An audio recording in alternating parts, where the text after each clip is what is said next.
Assalamualaikum warahmatullahi wabarakatuh. Salam sejahtera bagi kita semua. Salam Om Swastiastu, Namo Buddhaya, Salam kebajikan. Perkenalkan, nama saya Dinda Sari dengan NIM 2319103014141. Saya Ventravela Santi Utami dengan NIM 231810401025. Saya Nabila Mufidah Salma dengan NIM 231910301081. Saya Clara Aprilia Tirca dengan NIM 231910301043. Saya Dela Aulia Nurfadila Aziza dengan NIM 2318104011021. Mohon izin Ibu Murni dan teman-teman, kelompok kami akan membawakan video dengan judul Ekspor Pasir Laut. Pada tanggal 15 Mei tahun 2023, Presiden Jokowi mengesahkan Peraturan Pemerintah Nomor 26 Tahun 2023 tentang pengelolaan hasil sedimentasi di laut. Aturan tersebut mengatur pemanfaatan pasir laut untuk reklamasi dalam negeri, pembangunan infrastruktur, dan prasarana serta kegiatan ekspor. Melalui regulasi tersebut, setelah 20 tahun lamanya, larangan ekspor pasir laut dicabut dan kegiatan ekspor pasir laut dapat diberlakukan kembali. Hadirnya kembali kebijakan ekspor pasir laut tersebut menuai berbagai pro dan kontra di masyarakat. Koral merangkum setidaknya ada beberapa pertanyaan yang belum terjawab atau mungkin itulah sebabnya penerapan PP ini tidak hanya prematur tapi juga ilegal. Alasan pertama yang mendasari dasar pengambilan keputusan, kata sedimentasi muncul dalam PP ini namun sebenarnya tidak ada dasar yang jelas. Definisi sedimentasi yang dimaksud adalah yang seperti apa. Perlu diketahui, dasar laut atau ocean floor juga terbuat dari hasil sedimentasi yaitu berasal dari berbagai sumber termasuk biota dari air laut di atasnya. Material erosi dari daratan yang diangkut ke laut oleh sungai atau angin abu vulkanik, dan endapan kimiawi yang berasal dari air laut. Memang, terdapat banyak sedimentasi berbahaya yang patut ditangani seperti sedimentasi yang berasal dari pembuangan pipa penambangan yang bermuara di laut, seperti kasus di penambangan di Freeport, Papua. Sedimentasi menumpuk di muara sungai dan berakhir di laut karena perusahaan tambang tersebut membuang limbah pertambangan ke sungai. Jika sedimentasi yang dimaksud adalah sedimentasi hasil dari penambangan seperti ini, maka hal itu akan dirasa tepat. Tapi juga kemudian, terminologi sedimentasi tidak diperjelas dan diikuti dengan penelitian serta kajian langsung di lapangan. Maka laut kita terekspos bahaya yang sangat besar. Bisa-bisa hasil alam yang sudah terjadi selama ribuan tahun yang justru diambil padahal pasir laut menjadi rumah bagi mineral-mineral berharga dan tempat ekosistem laut bernaung. Lalu, alasan kedua dituangkan dalam pasal 1 yang berbunyi, pengendalian hasil sedimentasi laut adalah upaya untuk mengurangi dampak proses sedimentasi di laut agar tidak menurunkan daya tampung dan daya dukung yang ada di ekosistem pesisir dan laut.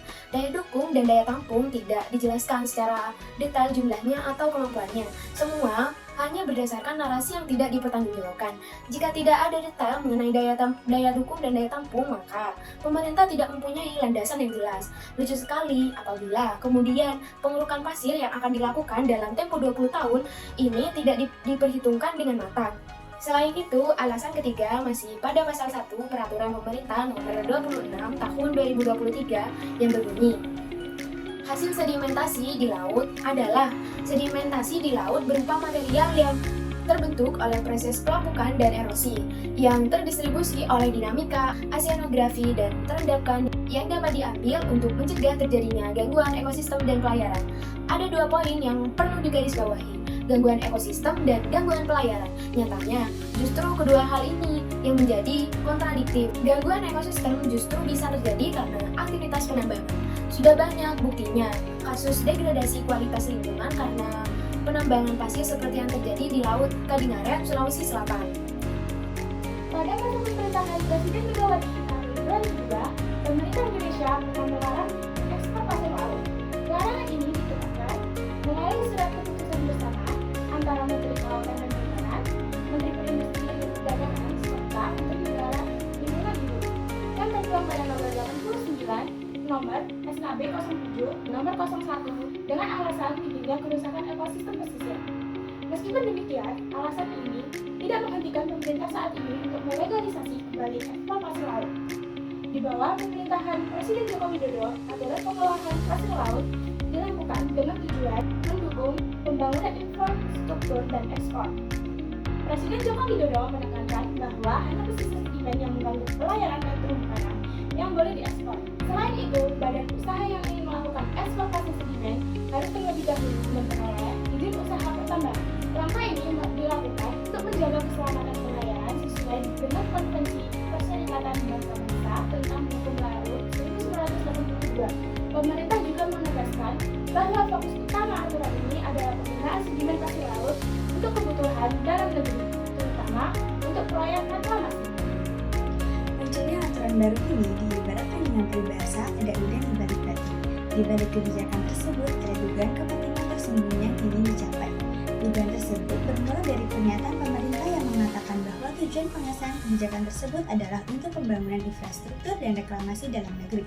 Akan tetapi, tak sebatas itu, pada pasal 9 ayat 2 huruf peraturan pemerintah nomor 26 tahun 2023 menyatakan jika produksi dalam negeri sudah terpenuhi dapat dilakukan ekspor pasir laut ke luar negeri.